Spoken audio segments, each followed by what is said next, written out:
software suppliers should be able to provide you with at least a 24-month timeline of where they're taking their product. So what's coming in, how far they've progressed, why they're putting those enhancements in.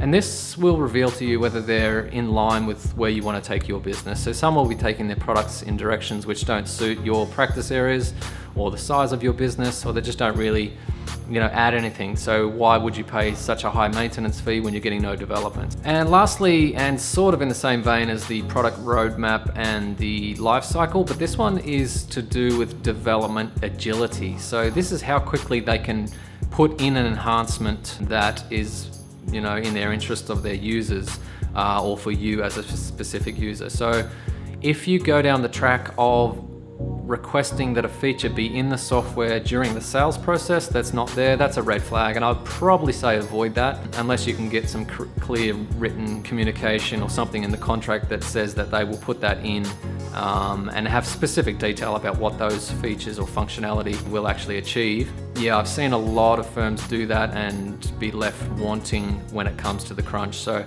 it doesn't become as important once the sale has been done from the supplier. They just put in a very basic feature to cover that contractual obligation. So be very careful about asking for features or being promised features in a sales process that aren't actually in the software right now. Try and find a product that has all of your must-have items in its functionality already to some capacity. Even if it doesn't do it perfectly well, it's probably better than being promised a feature that doesn't exist, but they will put it in.